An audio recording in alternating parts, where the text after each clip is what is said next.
DSC preparation కి మిగిలిన తక్కువ సమయాన్ని డిఎస్సి 2024 యాప్ లేదా DSC2024.com తో జాబ్ ని సాధించండి. మన ఇంట్లో గ్యాస్ బండ రూపంలోనే ఒక బాంబు ఉంది అనుకుంటున్నారు కదా, కాదు. ఏసీ రూపంలో అలాగే రిఫ్రిజిరేటర్ రూపంలో ఈ రెండు కూడా బాంబులే.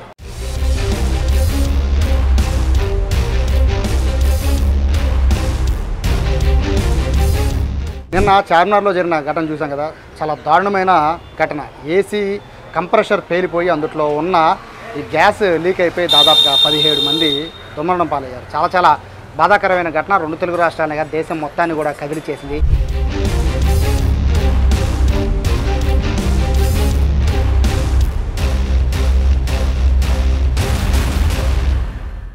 ఇప్పుడు ఏసీ అంటే అందరూ భయపడిపోయే పరిస్థితి ఉంది.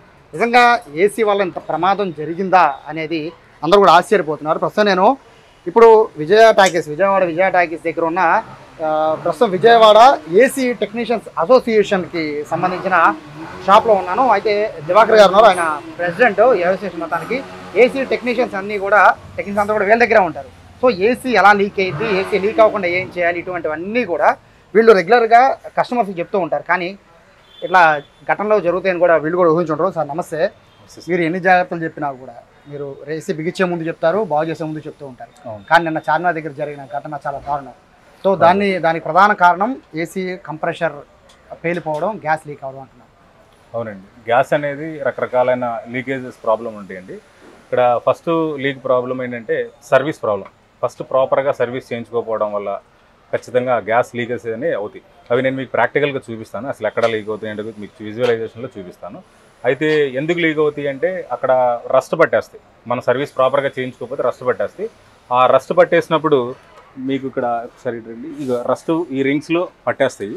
పట్టినప్పుడు మనకి ఈ రింగ్స్ అనమాట, ఇవి ఏసీకి వచ్చే రింగ్స్ ఇది కాయిల్, ఇది కాపర్ రింగ్స్.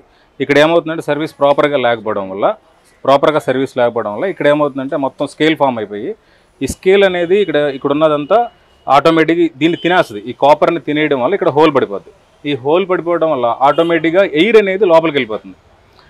వెళ్ళిపోవడం వల్ల ఎయిర్ లోపలికి వెళ్తే ఆటోమేటిక్గా లోపల ఉన్న కంప్రెసర్లో ఆయిల్ కూడా మిక్స్ అయ్యి ఉంటుంది. ఆయిల్ మిక్స్ అవ్వడం వల్ల ఏమవుతుందంటే ఆటోమేటిక్గా మనకి ఎప్పుడైనా సరే ఆయిల్ లోపల కంప్రెసర్లో రొటేట్ అవుతున్నప్పుడు ఆయిల్ ప్లస్ మన ఆక్సిజన్ రెండు మిక్స్ అయితే ఆటోమేటిక్ ఫైర్ అనేది జనరేట్ అయిపోతుంది. అది ఫుల్ కంప్రెస్ అయినప్పుడు ఆటోమేటిక్ ఫైర్ అనేది జనరేట్ అవుతుంది. ఆ విధంగా ఏసీలు అనేవి బ్లాస్ట్ అవుతాయి. ప్లస్ అదిగాక ఇప్పుడు ఏమైందంటే పాత రోజుల్లో మనకి ఏసీలు చాలా తక్కువ, బ్లాస్టింగ్స్ అనేవి మనం చాలా తక్కువ చూసాం. ఇప్పుడు ఈ మధ్య కాలంలోనే బాగా ఎక్కువ చూస్తున్నాం. అదిగాక ఏంటంటే మనం ఇప్పుడు పెట్రోలియం గ్యాసెస్ అంటున్నాము, 32 కానీ 410 గ్యాసెస్ కానీ మరి తర్వాత 22 గ్యాసెస్ కానీ మనకేమవుతుందంటే బాగా ఈ ఫైర్ వస్తుంది ఇందులో నుంచి. మీకు ఈ 32 గ్యాసెస్లో మనం సరైన సేఫ్టీ ప్రికాషన్స్ టెక్నీషియన్స్ కానీ కస్టమర్స్ కానీ ఎలక్ట్గా లేకపోతే దీనివల్ల చాలా ప్రమాదం ఉంది. దీన్ని పేలవడం వల్ల ఇమీడియట్లీగా మనకేమవుతుందంటే దీన్ని పేలవడం వల్ల ఆటోమేటిక్ బ్రీతింగ్ లెవెల్స్ అనేవి పూర్తిగా పడిపోవడంతో ఇమీడియట్లీగా మనం స్పాట్లో డెడ్ అయిపోవడం జరిగింది. నిన్న జరిగిన సంఘటన కూడా అది ఎలక్ట్రికల్ ఫైర్ యాక్సిడెంట్ ప్లస్ ఇది వుడ్ వర్క్ మీద ఉండటం. ఇప్పుడు ఏసీ దాన్ని మెల్ట్ అయిపోవడంతో గ్యాస్ అనేది బయటికి రావడం జరిగింది. బయటికి రావడం వల్ల ఆటోమేటిక్గా అది పిల్లలు పడుకున్నట్టే చనిపోవడం జరిగింది. ఎందుకంటే వాళ్ళకి అన్కాన్షియస్లో ఉంటారు, పిల్లలంతా పడుకొని ఉంటారు. నిద్రలో ఉన్నప్పుడు ఆ మత్తులోంచి లెగిసి వెళ్ళాలన్న స్పృహ పిల్లలకి ఏముంటుంది, ఎవరికి ఉండదు, పెద్దవాళ్ళకి ఎవరికి ఉండదు. ఆటోమేటిక్గా ఆ నిద్రలోనే వాళ్ళు పాపం. మీరు చెప్తున్న ప్రకారం కాయిల్స్ అనేవి అవి డ్యామేజ్ అయితే కానీ లేదా వాటిల్లో ఏమన్నా సరిగా క్లీన్ చేయకపోతే లీకేజెస్ అన్నారు.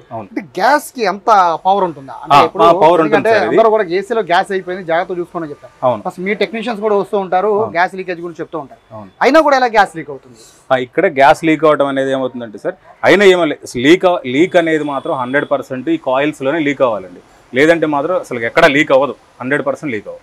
కాయిల్సే మెయిన్, కాయిల్లో నుంచి లీక్ అవుతుంది. ప్రాపర్గా వీళ్ళు కనుక సర్వీస్ కనుక చేయకపోతే ఇప్పుడు వచ్చే కొన్ని కంపెనీస్ ఉన్నాయి, అంటే వేరే కంపెనీల గురించి ప్రస్తావన చేయలే కానీ కొంతమంది టెక్నీషియన్స్ ఏం చేస్తారంటే కెమికల్ వాషెస్ అని ఆయన చేంజ్ చేసుకుంటూ ఉంటారు. కెమికల్ ఏమవుతుంది, పూర్తిగా పర్ఫెక్ట్ సర్వీస్ చేయకపోతే కెమికల్ లేయర్ ఫామ్ అయిపోతుంది.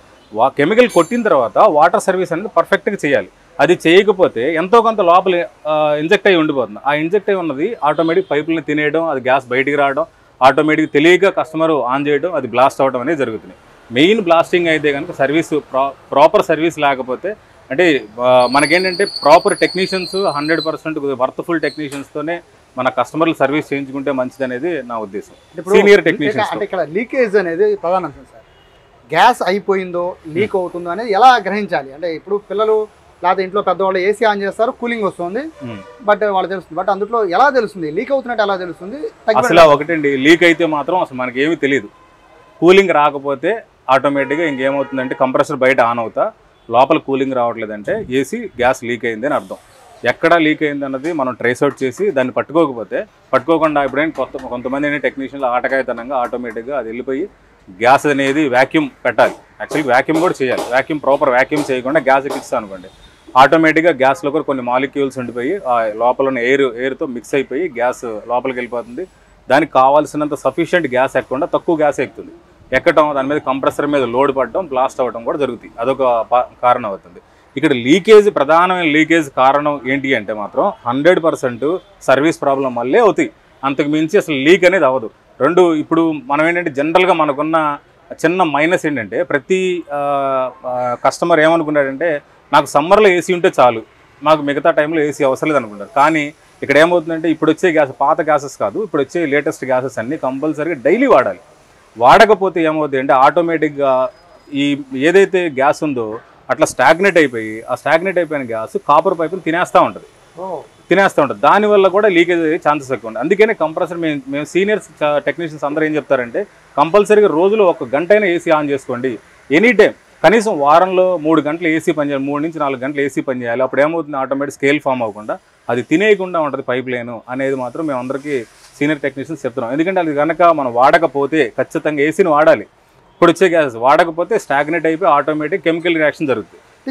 అంటే ఇప్పుడున్న గ్యాసెస్ లో సార్ అంటే ఇదివరకు ఫైర్ అయ్యేవి కాదు కదా. అవును, ఇప్పుడు ఎందుకు ఫైర్ అవుతున్నాయి? ఇప్పుడు ఇవన్నీ పెట్రోలియం గ్యాసెస్ ఇవన్నీ ఆటోమేటిక్గా ఓజోన్ పొరకు ఎఫెక్ట్, కార్బన్కి సంబంధించిన కంట్రోల్ చేయాలనే ఉద్దేశంతో ఓజోన్ పొరకి మనకి ఎఫెక్ట్ అవ్వకుండా ఉండాలనే ఉద్దేశంతో ఈ గ్యాసెస్ అనేవి ఇప్పుడు మనకి ఇంట్రడ్యూస్ చేయడం జరిగింది. దీనివల్ల 32 గ్యాస్ వల్ల ఏంటంటే మనకి ఓజోన్ పొరకి ఎఫెక్ట్ ఉండదు మెయిన్. దానివల్ల అందుకని 32 గ్యాసెస్ అనేవి మనం వాడుతున్నాం.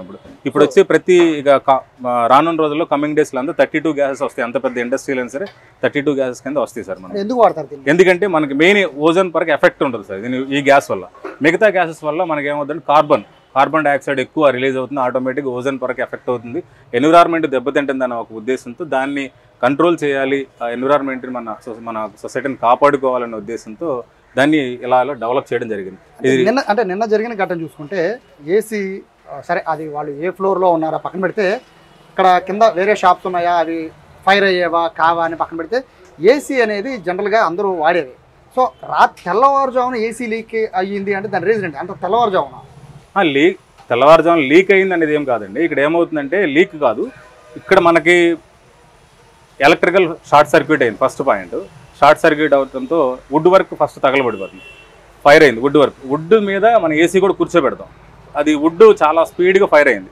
ఫైర్ అవడంతో మన వుడ్ మీద ఉన్న ఏసీ కూడా ఫైర్ అయిపోయింది, మెల్ట్ అవడం, దానిలో ఉన్న కాపర్లో ఉన్న గ్యాసెస్ కూడా బయటికి రావడం, అక్కడున్న పొగ కార్బన్ డైఆక్సైడ్తో పాటు మన ఈ గ్యాస్ కూడా మిక్స్ అయిపోవడంతో పూర్తిగా ఇంకా పాయిజనస్ పెరిగిపోవడం, పిల్లలు తప్పించుకోలేకుండా ఉండే పరిస్థితుల్లో నిద్ర స్థితిలో ఉండడం వల్ల ఇంకా ఆటోమేటిక్గా అంత జన నష్టం అయితే బాగా జరిగింది. అది మరి చాలా కష్టం, పీల్చకూడదు సార్. మన పాయిజన్తో సమానమే సార్, ఈక్వల్ టు పాయిజన్ సమానం సార్. అంటే ఇప్పుడు మనకి చాలా చెన్నైలో కానీ తర్వాత మనకి చాలా కొన్ని మెయిన్ మెట్రోపాలిటన్ సిటీస్లో కొన్ని ఫ్రిడ్జ్లు కూడా పేలిపోయి చనిపోయిన ఘటనలు కూడా మన దృష్టికి వచ్చినాయి. చాలా జాగ్రత్తగా మనం మెయింటైన్ చేయాలి. ఏదో ఆటకాయతనంగా ఫ్రిడ్జ్ల దగ్గర ఉండకూడదు, చాలా కేర్ఫుల్గా ఉండాలి. అది చాలామంది ఏంటంటే ఫ్రిడ్జ్ల్లో చాంబర్లు ఐస్ పట్టే కానీ చాకులతో పొడి చేస్తూ ఉంటారు. అది కూడా చాలా రాంగ్, అది చాలా జాగ్రత్తగా ఉండాలి. అలాంటి పనులు చేయకూడదు. డీఫ్రాస్ట్ బటన్లు ఉంటే ఆ డీఫ్రాస్ట్ బటన్ నొక్కుంటే మొత్తం ఐస్ అంతా కరిగిపోతుంది. లేదంటే కనుక ఒక టెక్నీషియన్ పిలిచి వాడు 500 ఇస్తే వాడే సర్వీస్ ఛార్జ్ చేసి వెళ్ళిపోతాడు. ఆ 500 ఇవ్వడం దేనికని కస్టమర్ ఏం చేస్తాడంటే ఐసే కదా మనం పొడి చేస్తూ వచ్చేస్తుందని చెప్పి అదొక ఫన్నీగా అనుకొని దాన్ని పొడి చేస్తారు. దానివల్ల చాలా డేంజరస్ అవుతుంది. సమ్మర్లో జరుగుతున్న యాక్సిడెంట్స్లో ఈ యాక్సిడెంట్ కూడా మోస్ట్లీ ఈ ఫైర్ యాక్సిడెంట్ ఎక్కువ అండి, చాలా ఇళ్లలో. ఇక్కడ మ్యాటర్ అంటే ప్రజలు ఎలా గమనించాలి అంటే మీరు చెప్పినట్టుగా సమ్మర్లో మాత్రం ఏసీ వాడుతూ ఉంటారు. అవును. సో అంటే ఒక జనవరి నుంచి ఫిబ్రవరి నుంచి చలికాలం కాబట్టి ఏసీని అట్లా వదిలేసి సమ్మర్లో ఆన్ చేస్తే కూలింగ్ ఎక్కువ ఉంటుందనే ఫీలింగ్ ఉంటారు. సో ఎప్పుడెప్పుడు సర్వీస్ చేయించుకోవాలి, ఎలాంటి పరిస్థితుల్లో సర్వీస్ చాలా మంది తెలియదు సార్. ఒకటండి, ఇప్పుడు మనం సర్వీస్ అనేది ఎవ్రీ రెగ్యులర్గా వాడే లెక్క అయితే ఎవ్రీ 3 మంత్స్కి ఒకసారి కంపల్సరీ సర్వీస్ చేయించాల్సిందే. కస్టమర్ ఏమనుకుంటున్నాడంటే 1000 రూపాయలు వాళ్ళకి ఎందుకు ఇవ్వాలి, మనం వాడింది తక్కువే కదా అనే వాళ్ళే బ్రష్ పెట్టి క్లీన్ చేసుకుంటూ ఉంటారు. చాలామంది బ్రష్ పెట్టి క్లీన్ చేస్తారు. అది చాలా రాంగ్. అది ఎందుకంటే ఇంటర్నల్గా మనకి పూర్తిగా క్లీన్ అవ్వకుండా పైన మీ కంటికి కనపడేలాగా ఏదో బ్రష్ పెట్టి క్లీన్ చేసుకుంటే ఇన్సైడ్ ఉన్న లోపల ఉన్నదంతా నాచ్ అంతా ఎక్కడికి పోతుంది, అది అలాగే ఉండిపోతుంది. అప్పుడు ఎయిర్ అంటే సఫిషియెంట్ ఎయిర్ కాయిల్లో నుంచి మీకు సక్ చేసుకొని బయటకు త్రో చేస్తేనే చిల్నెస్ బాగా వస్తుంది. ఇప్పుడు కాయిల్లో నుంచి మనకి ఆ చిల్నెస్ రావాలి అంటే క్లీనింగ్ పర్ఫెక్ట్గా ఉండాలి. మరి ఆ క్లీనింగ్ పర్ఫెక్ట్ లేకపోతే పవర్ బిల్లు పెరుగుతుంది, ప్లస్ యూనిట్ పాడవుతూ ఉంటుంది. దానివల్ల మన ఆరోగ్యాలు పాడైపోతాయి. మెయిన్ ప్రాబ్లం సమ్మర్లో అట్మాస్ఫియరిక్ టెంపరేచర్ ఎక్కువైనప్పుడు మనకేమవుతుందంటే మన రూమ్లో టెంపరేచర్ మనకి చాలామందికి ఒక మైనస్ బాగా అలవాటు ఏంటంటే 22 degrees మీద పెట్టేసుకుంటారు లోపల. బయట ఏమో ట్రిప్ అవ్వదు. 22 రూమ్ టెంపరేచర్ 22 వచ్చిందాక కంప్రెసర్ రన్ అవుతానే ఉంటుంది. మరి రూమ్ టెంపరేచర్ 22 వచ్చిందా రన్ అవ్వాలంటే బయట అట్మాస్ఫియరిక్ టెంపరేచర్ మనకు వచ్చేసరికి ఇప్పుడు 45, 48 దాకా కూడా ఉంది. లాస్ట్ ఇయర్ కొద్దిగా మనకి బాగా తక్కువ ఉంది, ఎండలు తక్కువ ఉన్నాయి. లాస్ట్ ఇయర్ మాత్రం 48 దాకా వెళ్ళిపోయినాయి. అప్పుడు అలాంటి టైంలో అట్మాస్ఫియరిక్ టెంపరేచర్ మనకు బాగా కంట్రోల్లో ఉంటేనే ఆ ఏసీలు అనేవి పనిచేస్తాయి. లేదంటే మాత్రం అవి కూడా ట్రిప్ అయిపోతూ ఉంటాయి. ఇప్పుడు ట్రిప్ అవ్వకుండా అలాగే ఏదైనా చేసి అలా పని చేసినాయి అనుకోండి, చేస్తే ఏమవుతుందంటే ఓవర్ హీట్కి కూడా బ్లాస్ట్ అయ్యే ఛాన్సెస్ ఎక్కువ ఉన్నాయి. ఇప్పుడు వచ్చే గ్యాసెస్కి ఓవర్ హీట్, ఎందుకంటే అది ప్రెషర్ ఎక్కువ తీసుకుంటుంది గ్యాస్, దానివల్ల కూడా బ్లాస్ట్ అయ్యే ఛాన్సెస్ ఎక్కువ ఉన్నాయి. దాన్ని కూడా దృష్టిలో పెట్టుకోవాలి. ప్రాపర్గా సర్వీస్ మాత్రం ఎవ్రీ 3 మంత్స్కి ఒకసారి కంపల్సరీ రెగ్యులర్గా వాడేవాళ్ళు చేయించుకోవాలి. సో ఫైనల్గా చెప్పండి సార్, ఏసీల పేలిపోవడం అనే దాంట్లో చూస్తే పాత ఏసీలు కొత్త ఏసీలు అని ఒక వాదన వస్తుంది. పాత ఏసీలు పాడైపోతే దాని సర్వీస్ పేలిపోతాయి, కొత్త ఏసీలు కొత్తవి కదా 5 స్టార్ రేటింగ్లో ఉన్నాయి కదా, పెద్ద ప్రాబ్లం ఉండదు అనే 2 అపోహలు ఉన్నాయి. అది నిజంగా అపోహ నిజమా? లేదండి, అపోహ అని కాదులే. కానీ ఇక్కడ ఏమవుతుందంటే ఏ ఏసీ అయినా ఫంక్షనింగ్ ఒకటేనండి. పాత ఏసీ లేదు, కొత్త ఏసీ, ఫంక్షనింగ్ అంతా ఒకటే. దానిలో వాడే గ్యాసెస్ మన మెయింటెనెన్స్ మనం పర్ఫెక్ట్గా ఉండాలి. నేను ఫస్ట్ చెప్పేది ఏంటంటే కస్టమరు ప్రాపర్ టెక్నీషియన్తో కనుక మీరు సర్వీస్ చేయించుకోకపోతే ఎవరో తెలిసిన వాళ్ళు వీళ్ళు తక్కువ చేస్తారు, వాళ్ళు తక్కువ చేస్తారు అని చేయించుకుంటే మాత్రం 100% ఇలాంటి సిచ్యువేషన్స్ ఎదురవుతాయి. ప్రాపర్గా సర్వీస్ చేయించుకోండి. ఒక సీనియర్ టెక్నీషియన్ గైడ్లైన్స్ తీసుకొని చేయించడం వల్ల దానివల్ల చాలా మనకు ఉపయోగం.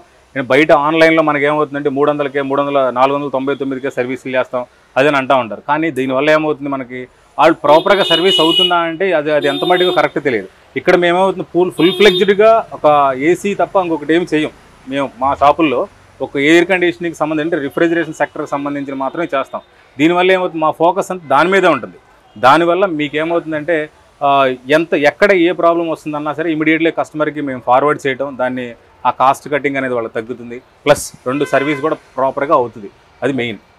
సో ఇది దివాకర్ గారు చెప్తున్నారు. ఆయన ఏసీ టెక్నీషియన్స్ అసోసియేషన్ మొత్తానికి అధ్యక్షుడు. సో వీళ్ళ దగ్గర 100 టెక్నీషియన్స్ ఉంటారు.